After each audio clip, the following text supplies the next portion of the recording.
이제는 다윗은 힘도 있어요. 능력도 있어요. 재력도 있어요. 왕이니까 못할 것이 어디 있겠습니까? 왕이기 때문에 한마디 해서 남의 부인까지 빼어서 온 것이 다윗이었었잖아요. 왕에게 못할 일은 없었는데,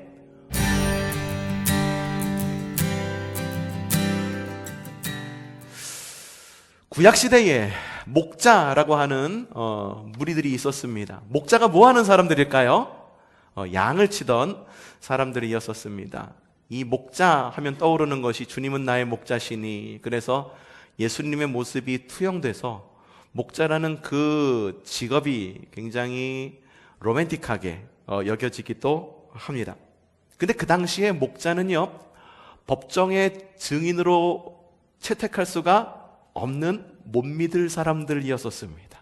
이유는 고향을 떠나서 이 양들을 데리고 이것저것을 다니면서 사람들에게 어떤 경우는 민폐를 끼치기도 하고, 먹을 게 없으면 실제로 살짝 이렇게 훔치기도 하고, 그래서 목자라고 하면 사람들이 너무나도 싫어하는 무리 가운데에 하나 있었습니다. 도둑이라고 오해받기도 했다는 겁니다. 못 믿을 사람이다라고 하는 주홍 글씨가 있었다라고 하는 거죠. 근데 이러한 주홍 글씨보다 더 힘든 것이 있었었는데, 무엇이냐? 집을 떠나서 멀리 여행을 해야 됐다라고 하는 것입니다. 그렇기 때문에 한 가정 가운데에 가업이 목양인 가정이 있으면 그 가정 가운데 가장 영향력이 없는 사람에게 목자의 일을 맡겼습니다. 집에서 있어도 되고 없어도 되는 것처럼 보이는 바로 그 사람. 다윗은요, 2세의 가정 가운데에 막내로 태어났습니다.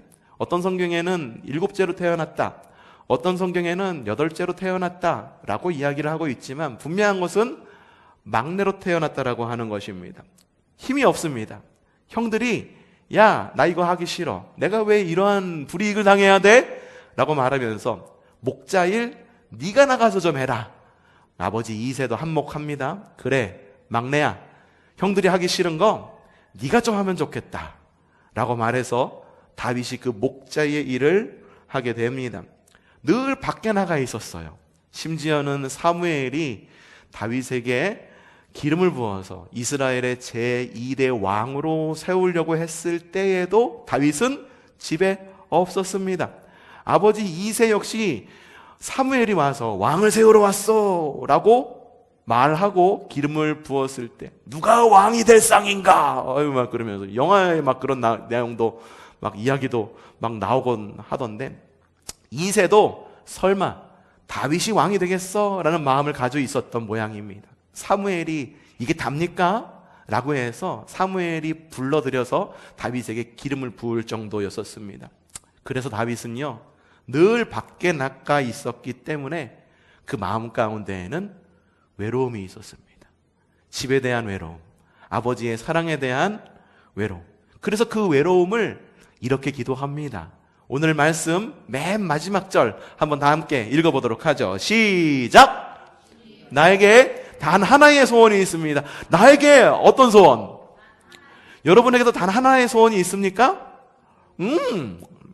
사실 우리의 소원이 너무 많아가지고 어떤 소원을 빌어야 될지 모르겠지만 다윗에게는 단 하나의 소원이 있대요. 많은 소원들 가운데 여러분 그 중에 하나만 추린다라고 하면 무엇을 추리고 싶습니까? 자, 다윗은 그 많은 소원들 가운데에 어떤 소원을 추렸을까? 단 하나의 소원이 있습니다. 함께 시작! 나는 오직 그 하나만을 구하겠습니다. 그것은 한평생 살면서 주님의 자비로운 모습을 보는 것과 성전에서 주님과 의논하면서 살아가는 것입니다. 다윗에게 단 하나의 소원이 있었는데 그것은 부자가 되는 거였습니다. 그렇죠? 아니, 왕이 되는 것이 다윗이 하는 소원이었죠? 아닙니다. 사무엘이 왕을 세우러 왔을 때에도 다윗은 왕이 될 거라고 생각도 못했을 것입니다. 그의 마음 가운데 가지고 있었던 유일한 한 소망은 그냥 집에 머물고 싶어, 아버지의 품에 머물고 싶고, 또 하나 성전에 머물고 싶어, 교회에 머물고 싶어. 육신의 아버지일 뿐만 아니라 영의 아버지의 품에도 머물고 싶었던 것이 바로 다윗의 소원이었습니다. 다윗은 늘 집을 그리워했었습니다. 그래서 다윗이 왕이 되었을 때, 이 때를 이야기하려고 그러는데 그 이전 이야기를 좀 먼저 해야 됩니다. 이스라엘에게는 사사시대라는 시대가 있었습니다. 사사시대, 왕이 없었던 시대, 그때를 사사시대라고 이야기를 합니다. 이 사사시대에 사무엘과 이스라엘은 늘 자신들을 괴롭히던 한 민족이었던 블레셋과 전쟁을 하게 돼요. 이스라엘 백성들이 왕을 원합니다. 왕을 원했던 이유는 많은 이유가 있어요. 많은 이 옆에 있는 나라들을 보니까 왕을 세우고 강력한 왕권을 통해 가지고 사람들을 강력하게 다스리더라. 국력이 세지더라. 그것보다도 왕권을 가진 나라에서 최첨단 무기를 가지고 있었습니다. 그게 뭐냐면은 철기 무기를 가지고 있었어요. 그 당시까지만 해도 이스라엘 백성들은 청동기 무기를 가지고 있었었는데 이스라엘 사람들이 주변에 있는 왕권 나라들을 보니까 철기 무기를 가지고 있더라. 야, 철로 된 무기와 청동으로 된 칼로 싸우면 누가 이깁니까? 당연히 철이 이기죠. 청동은 무릅니다. 철에 비해서 무릅니다. 몇 번 부딪히고 나면 칼날이 무뎌져서 쓸 수가 없어요. 그래서 이스라엘 사람들이 왕을 원했던 거예요. 그런데 이 철기 문화를 가지고 있었던 블레셋 사람, 블레셋에 유명한 장군이 있었었는데 그 장군의 이름이 골리앗. 아직 골리앗은 나오지 않았을 바로 그때. 하지만 이 해양 민족이 이 광야로 와가지고서 광야 민족에게 도전해 왔을 바로 그때. 이스라엘 사람들이 아무리 생각해도 블레셋 사람들과는 전쟁을 해서 이길 가망이 없는 거예요. 야, 우리가 가지고 있는 무기 청동기 무기인데 저들은 최첨단 무기를 가지고 있어. 어떻게 싸워서 이겨? 그러자 한 사람들이 꾀를 냅니다. 야, 하나님은 우리 편이시죠? 믿으십니까? 하나님은 우리 편이야 라고 하는 그런 믿음이 이스라엘 사람들에게도 있었어. 근데 하나님이 우리 편이다라고 하는 그 믿음을 좀 잘못 활용한 거예요. 저들에게는 철기 무기가 있으니까 우리에게도 하나님은 우리 편이라고 하는 강력한 무기가 있으니 그게 뭐냐면은 법궤. 하나님께서 임재하시는 법궤를 들고 나가면은 우리의 칼날이 무뎌지지 않을 것이고 블레셋 사람과 싸워도 이길 것이라고 하는 그러한 그런 믿음을 갖고 전쟁터에 나아갑니다. 블레셋과 싸웁니다. 누가 이겼을까요? 하나님은 우리 편이시고 하나님은 능력의 하나님이시니까는 당연히 이스라엘이 이겼겠죠? 아닙니다. 이스라엘이 참패를 합니다. 완전히 집니다. 졌을 뿐만 아니라 그들이 하나님이 우리 편이 될 거야 라고 믿어서 가져갔던 그 법궤까지도 블레셋 사람들에게 빼앗기고 맙니다.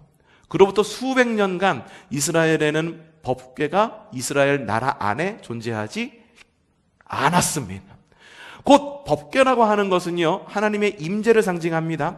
그래서 이스라엘 백성들이 출애굽을 했을 때에도 하나님께서 너희에게 법궤를 만들어라, 그리고 성막을 만들어라 해가지고 그 재료까지도 출애굽을 하면서 이집트 사람들에게 이렇게 얻어서 나올 수 있는 길을 마련해 주어서 이 광야 가운데, 아무것도 없는 광야 가운데에서도 법궤를 만듭니다. 법궤가 그냥 만들어지는지 아십니까? 조각목으로 법궤를 만드는데 이 조각목을 금도금을 해야 됩니다. 광야 가운데 금이 어디 있어요? 하나님은 미리 예비해 두셔서 이집트 사람들에게, 애굽 사람들에게 금을 얻도록 이렇게 길을 마련해 주셨던 거예요. 그러니까는 이 법궤가 얼마나 소중합니까? 광야 시절부터 가지고 있었던 법궤, 하나님의 임재의 장소. 하나님께서 그래서 법궤 가운데에 임재하시는 그 모습을 보고 쉐키나의 영광이라고 말합니다. 쉐키나라고 하는 말 여러분들 많이 들어보셨을 거예요. 그걸 쉐키나의 영광이라고 합니다. 그런데 그 법궤가 이스라엘에 있었다 없었다? 없었어. 누구한테 빼앗겨서? 블레셋한테 뺏겨서. 근데 블레셋이 그걸 또 다 가지고 있었던 것이 아니야. 자꾸만 이상한 일이 생기니까는 다른 사람들한테 돌리고 자꾸만 이 토스 해가지고서 법궤가 이스라엘에만 없었지 다른 곳에서 왔다 갔다 하면서 사람들이 서로 갖기 싫어하는 그런 물건이 되어버리고 만 거예요. 다윗에게는 부담감이 있었습니다. 그 당시 다윗은 드디어 왕으로 오르게 된 거예요. 사무엘이 기름 부은 수십 년 이후에 사울이 이제 즉위에서 물러난 다음에 다윗이 그 자리에 오르게 된 겁니다. 왕이 된 다윗이 가지고 있는 부담감. 야, 우리나라에 하나님의 법궤가 없다니. 이게 어떻게 어떻게 해야 될 일인가? 그래서 다윗은 이 법궤를 예루살렘으로 가져오기 위해서 굉장히 많은 노력을 합니다. 그래서 법궤가 드디어 이러쿵저러쿵 이차 저차 해가지고선 드디어 이 이스라엘 땅으로 들어오게 됩니다. 다윗은 너무너무 기뻤어요. 여러분 아실 거예요. 법궤가 들어올 때 다윗이 무엇을 했습니까? 춤을 췄어요. 와! 법궤 들어온다! 아싸! 아싸! 막 춤을 추고 난리가 났던 거예요. 그때 다윗이 옷이 벗겨지는지 모르고 막 춤을 췄던 거죠. 다윗이 이제 법궤를 모셔야 돼요. 그런데 법궤를 모실 만한 마땅한 장소가 없어요. 어떻게 할까 고민하다가 간이 천막을 칩니다. 천막을 치고 그 천막을 성전을 대신하는 것으로 여기고 그 안에다가 법궤를 모십니다. 천막으로 지어졌지만 그 천막 안에서는 365일 24시간 예배가 끊이지 않았습니다. 언제나 찬송 소리가 들렸고 언제나 기도 소리가 들렸고 그리고 제사장들은 거기 가서 늘 하나님께 예배를 드리게 됐는데 그래서 이 천막을 뭐라고 말하느냐? 다윗의 장막이라고 이야기를 합니다. 하지만 다윗에게는 여전히 부담감이 있었습니다. 왜 부담감이 있었을까? 법궤를 모셔왔는데 법궤를 온전한 성전이 아니라 임시 거처인 천막 안에다가 모셔놓았기 때문에 다윗에게는 그래서 어떤 부담감이 있을까? 성전을 지어야 되는데 성전을 지어야 되는데 다윗의 단 하나의 꿈이 뭐라고 그랬어? 아버지 집에 거하는 것. 하나님 아버지께서 거하시는 그 집도 지어야 되는데 어떡하나 고민하다가 안 되겠다 싶어서 온전한 성전을 짓기 위해서 세계 곳곳에서 최고의 건축 자재들을 모읍니다. 저기 이탈리아에 있는 유명한 석재, 저기 위에 있는 목재 이런 것들 수입 자재들을 갖다가 잔뜩 모아둡니다. 그래서 이 창고 안에 가득 채웁니다. 야! 이제는 무엇을 지을 수 있어? 성전을 지을 수 있구나. 성전을 지을 수 있어. 라는 마음으로 기뻐하고 있었을 바로 그때에 다윗이 가지고 있었던 단 하나의 소원이 이루어질 바로 그 순간 역대상 22장 8절 후반절 말씀 읽어보죠. 시작!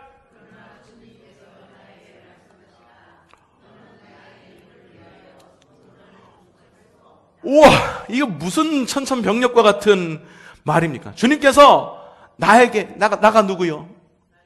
누구? 다윗에게 말씀하셨다. 너가 누구요? 다윗은 나의 이름, 나 누구? 하나님의 이름을 위하여 무엇을? 다윗의 평생 꿈이 아버지의 집에 머무는 거였어. 평생 꿈이 하나님의 집에서 내가 하나님과 함께 거하고 의논하면서 사는 것이 다윗의 평생 꿈이었다는 거예요. 이제는 다윗은 힘도 있어요. 능력도 있어요. 재력도 있어요. 왕이니까 못할 것이 어디 있겠습니까? 왕이기 때문에 한마디 해서 남의 부인까지 빼어서 온 것이 다윗이었었잖아요. 왕에게 못할 일은 없었는데 주님께서 늘 하나님께 기도했던 그 다윗, 하나님 나에게 단 한 소망이 있습니다. 그것은 아버지의 집에 거하면서 아버지와 함께 의논하면서 하나님과 함께 주님의 집에 거하는 것 제 다한 소원이라고 말했는데 하나님께서 뭐라고 얘기한 거야? 알았다. 네 평생 소원이 그거니까는 내가 들어줄게 라고 하면서 램프의 진이처럼 그의 소원을 딱 들어준 건가? 아니. 뭐라고 말해? 못한다. 다윗에 대한 하나님의 평가가 있습니다. 이 평가는 사도행전에 나와 있는데 사도행전 한번 읽어보죠. 다윗을 뭐라고 평가하는지. 그 다음에 하나님께서는 사울을 물리치시고 다윗을 말씀하시기를 내가 이새의 아들 다윗을 찾아냈으니 그는 내 마음에 합한 사람이다. 내가 내 뜻을 다 행할 것이다 하셨습니다. 그는 누구의 마음? 여러분의 마음 아니야. 내 마음이야. 여러분의 마음 말고 누구의 마음? 하나님의 마음에 드는 사람. 하나님이 직접 얘기해요. 하나님이 야 다윗 봐라. 저 사람 정말로 내 마음에 드는 사람이야. 그를 통해서 내게 뜻을 다 행할 거야 라고 말했었던 거예요. 성경에 그 누가 이게 개역개정 성경에 뭐라고 나와 있냐면 하나님 마음에 합한 사람이다 라고 나오고 있거든요. 성경에 그 누가 하나님 마음에 합한 사람이다라고 하는 칭찬을 받은 기록 여러분들 보신 적 있으십니까? 다윗이 유일해요. 그럼에도 불구하고 다윗에게도 허락하시지 않았던 기도가 있었다라고 하는 거예요. 그토록 다윗이 바라던 단 하나의 소원이었는데 말이죠. 만약에 주님께서 하나님, 나에게는 이러이러한 것도 필요하고 건강도 필요하고 하나님 돈도 필요합니다. 강건함도 필요해요. 하나님, 우리 교회가 부흥했으면 좋겠어요. 하나님, 이 땅이 하나님의 나라가 되면 좋겠어요. 여러 가지 소원이 있어서 그중 가운데 하나가 무엇이냐라고 물었는데 하나님, 다른 것 다 안 하더라도 하나님, 제 건강 하나 그냥 포기해도 좋아요. 재정 포기해도 좋아요. 하나님, 다른 것 다 포기해도 좋습니다. 그런데요, 하나님, 우리 세운천 교회가 부흥되는 거 그거 단 하나 나의 소원이에요 라고 말하면서 하나님께 이야기를 했는데 하나님이 말씀하시는 거예요. 안 되겠다 라고 이야기하면 여러분은 어떤 반응을 하시겠습니까? 하나님, 다른 것도 아니에요. 나 하나 잘 되자고 하는 것도 아니고요. 좀 우리 세운천 교회가 부흥하기를 원하고 그리고 많은 영향력을 끼칠 수 있는 그런 교회가 되기를 원하는 거 그건데 하나님, 그것도 안 되겠어요. 하나님, 살아계신 하나님 맞습니까? 라고 소리 지르면서 하나님을 원망할지도 모릅니다. 만약에 여러분에게 이런 일이 있다고 한다면 여러분 어떻게 반응하시겠습니까? 다시 돌아가서 하나님께서는 왜 다윗에게 성전 건축을 허가하지 않으셨을까? 주님에게 필요했던 것이 없어서 그랬을까? 최고급 건축 자재가 없어서? 아니요. 다윗은 능력껏 최고의 건축 자재를 준비했습니다. 수입해서 창고 안에 가득 채웠습니다. 그런데 주님께서 원하시는 것이 따로 있더라. 역대상 22장 8절 말씀 시작! 너는 나의 이름을 위하여 성전을 건축할 수? 아까 전에는 이 부분만 딱 잘라서 봤잖아요. 다 지우고. 왜 그렇대요? 주님께서 나에게 말씀하셨다. 너는 많은 피를 흘려가며 큰 전쟁을 치렀으니 나의 이름을 위하여 성전을 건축할 수 없다. 너는 내 앞에서 많은 피를 흘렸기 때문이다. 다윗은 어쩌면 이렇게 항변했을 수도 있습니다. 주님, 왕이에요, 왕! 왕이 나가서 전쟁을 안 하면 누가 전쟁합니까? 하나님, 제가 한 것은요, 하나님에 대한 충성, 나라에 대한 헌신으로 했을 걸 뿐인데 나에게 이러시면 안 되죠. 근데 하나님께서 원하시는 것이 분명했다라고 하는, 싸움과 전쟁이 있었고 희생도 있었고 충성과 헌신이었다 할지라도 다윗을 향한 주님의 계획은 거기까지였던 거예요. 어디까지? 성전 건축 전까지. 다윗의 한평생 소원이 주님의 집에 거하는 거였다 할지라도 주님의 계획은 바로 거기까지. 이유는 이미 많은 피가 다윗의 손에 묻어 있었기 때문에. 주님은 희생의 능력을 원하신 것이 아니라 살리는 능력, 살림의 능력을 원하셨던 거예요. 여러분, 주님께서 우리를 향하신 뜻은 어디까지이기를 원하십니까? 주님께서 우리 교회를 향하신 뜻이 어디까지이기를 원하십니까? 주님께서 여러분의 자녀들, 주님께서 여러분 스스로를 향한 주님의 뜻이 어디까지이기를 원하십니까? 저에게는 단 한 가지 소원이 있습니다. 초성교회의 흔적을 십자가 아래에 묻고 세운천교회의 부흥을 바라는 것. 저는 그거 하나면 좋을 것 같다. 후에 부흥돼서 뭐 생활비 많이 주세요. 뭐 좋은 차 바꾸게 해주세요. 좋은 환경 가운데 성도 많이 뭐 늘어나게 해주세요. 많은 소원이 있겠지만 뭐 그 아니라고 말할 수는 없을 것 같아. 이왕이면은 좀 생활도 좀 안정됐으면 좋겠고 우리 교회가 좀 가득가득 찼으면 좋을 것 같아. 하지만 많은 것을 추려가지고 그 가운데 하나만 추리자고 한다면 우리 교회가 부흥했으면 좋겠어. 부흥한다라고 하는 것은 숫자가 많이 느는 것만 얘기하는 것이 아니야. 숫자도 많이 늘지만 지금 이 자리를 채우고 있는 여러분 한 사람 한 사람이 좀 주님 마음에 합한 그리스도인으로 조금 더 성숙됐으면 좋겠습니다 라고 하는 거예요. 그런데 어쩌면 여러분에게도 그런 소원이 있죠. 우리 세운천 교회가 좀 부흥했으면 좋겠다라고 하는 소원이 있으신가요? 여러분이 몸담고 있는 교회가 부흥했으면 좋겠습니까? 근데 어쩌면 우리의 이 단 한 가지 소원을 주님께서 유보하실 수도 있겠다라는 생각을 오늘 말씀을 준비하면서 하게 되었습니다. 오늘 말씀 준비하면서 정말 고민이 많았어요. 여기까지는요 일사천리로다가 한 번에 쫙 준비가 됐어요, 사실.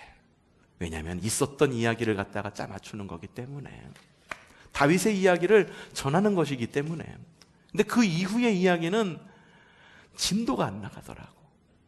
아무리 생각을 해도 다윗에게도 단 한 가지 소원이 있었고 평생의 소원이라고 이야기한 단 한 가지 소원을 유보시켰는데, 하나님이 나를 보았을 때, 하나님이 우리 교회를 보았을 때, 비록 그것이 우리의 평생의 단 한 가지 소원이라고 할지라도 그것을 유보시킬 수도 있으실지도 모르겠다라고 하는 무거운 마음이 드는 거예요.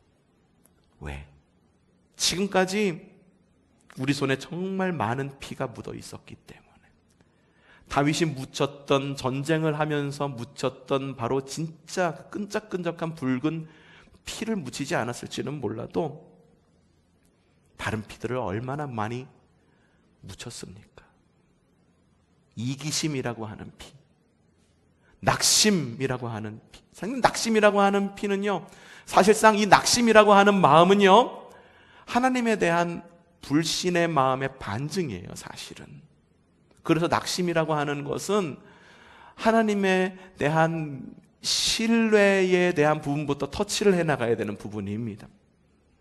음란이라고 하는 피, 섭섭한 마음이라고 하는 피, 불만이라고 하는 피, 자기 연민이라고 하는 피, 게으름이라고 하는 피.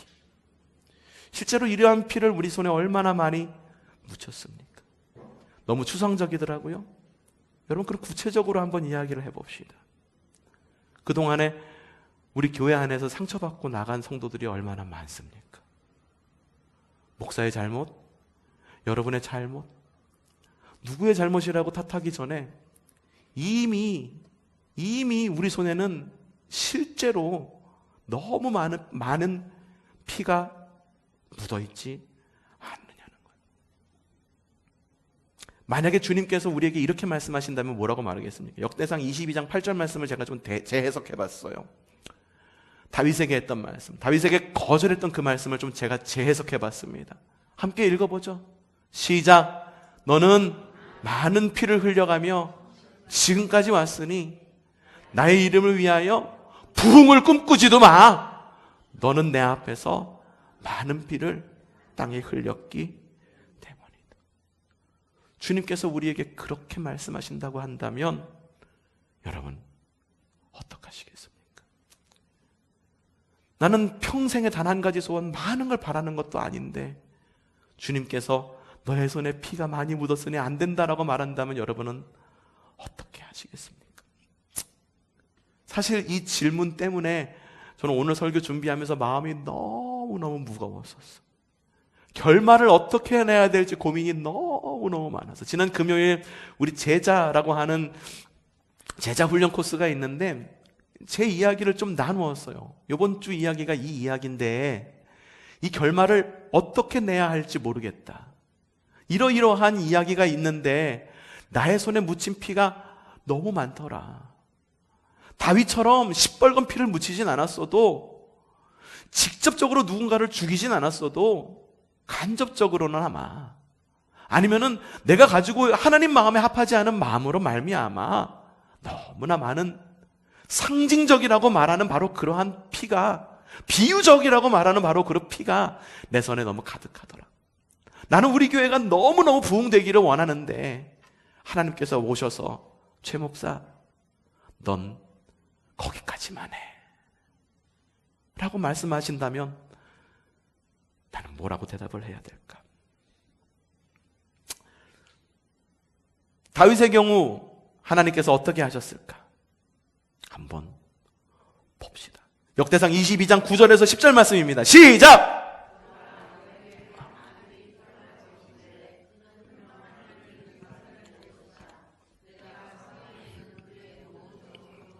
평안을 누리게 해주고, 그러므로 그의 이름을, 다윗에게 아들이 있겠대. 다윗의 아들이 있는데, 야 다윗, 다윗이 정말 엄청난 이스라엘의 영토를 엄청 넓혔어요. 말 그대로 우리나라 왕으로 따지면 말 그대로 광개토 대왕 같은 왕이에요. 북쪽으로 영토를 엄청 넓혔었거든요. 근데 손에 피가 많이 묻은 거예요. 그래서 하나님께서 야, 너 그래가지고선 안 돼. 나의 계획은 거기까지 하라고 말하면서 하나님께서 한 약속을 주십니다. 그 약속은 아들인데 그 아들의 이름이 누구라고요? 솔로몬.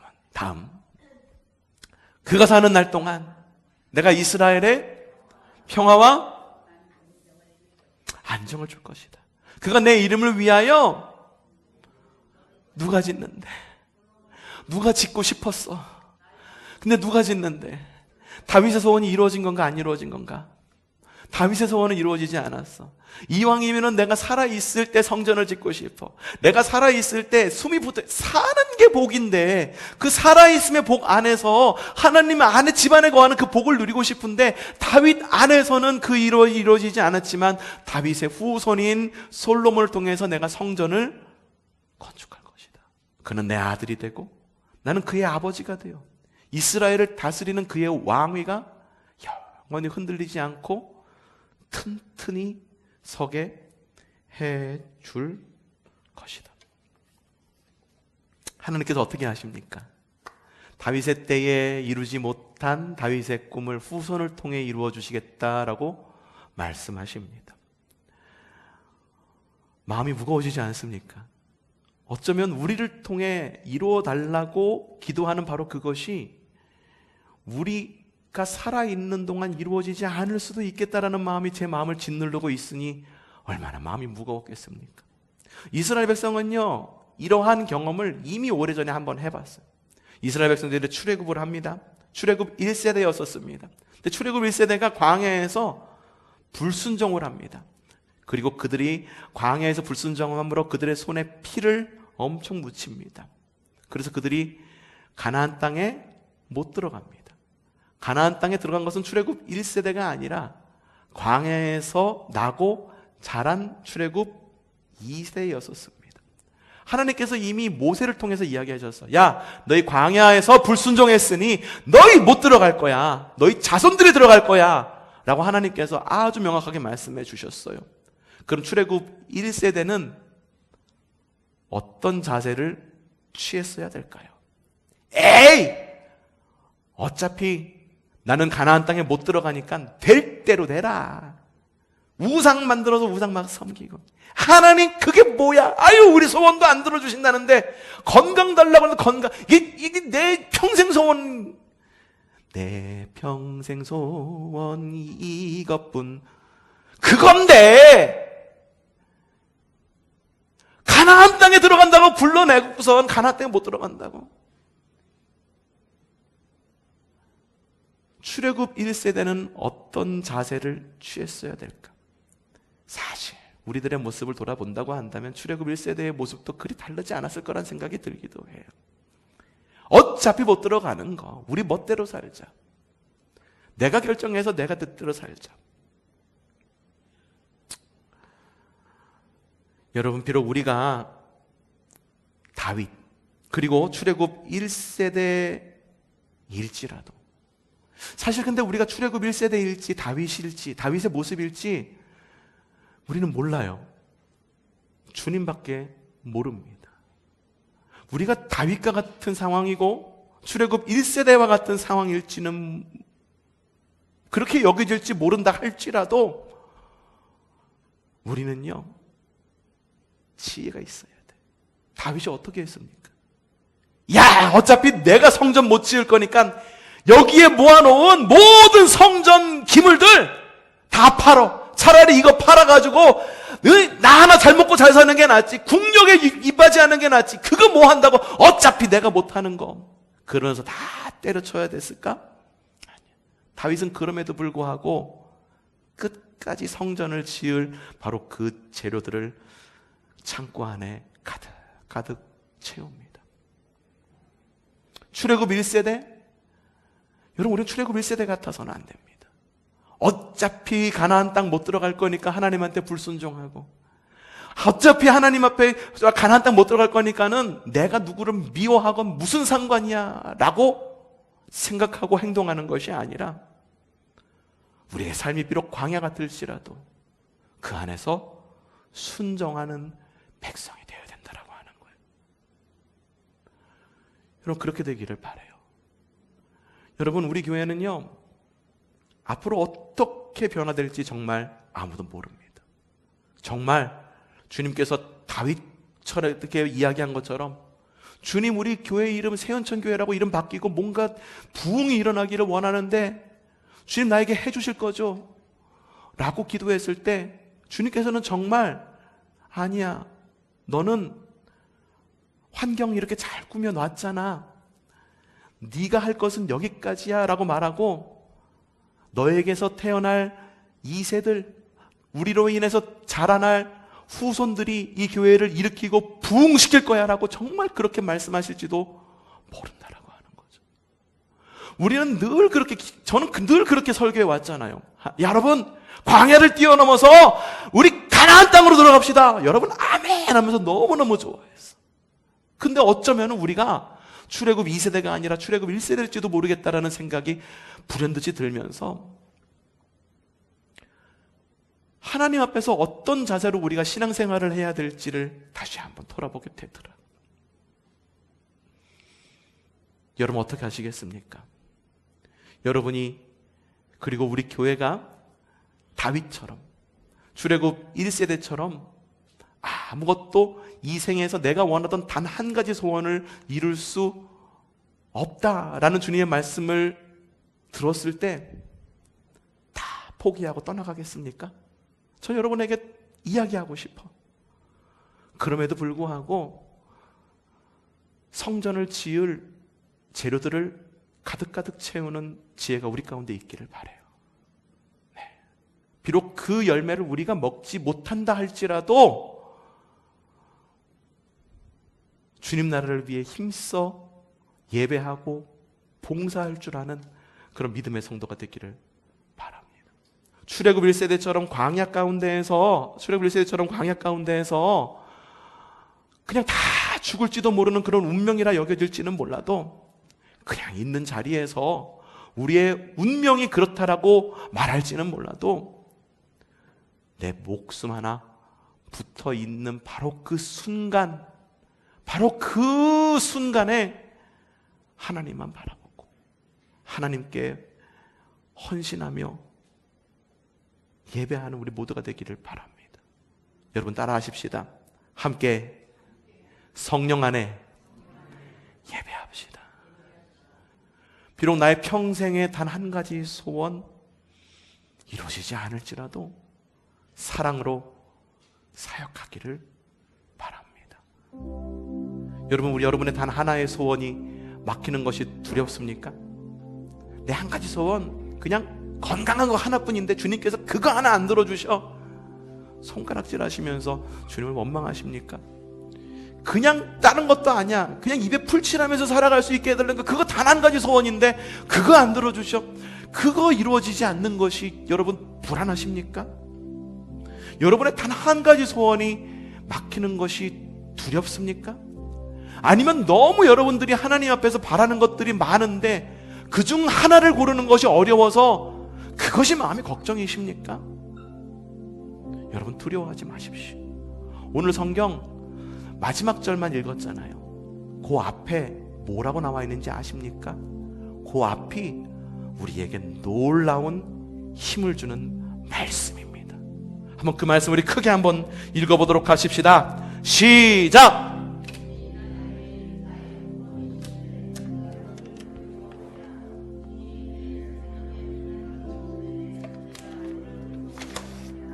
나의 내적자들, 원수들, 악한 자들이 나를 잡아먹으려고 다가왔다가 비틀거리며 넘어졌구나. 군대가 나를 치려고 애워싸도 나는 무섭지 않네. 나는 두렵지 않네. 용사들이 나를 공격하라고 일어날지라 나는 하나님만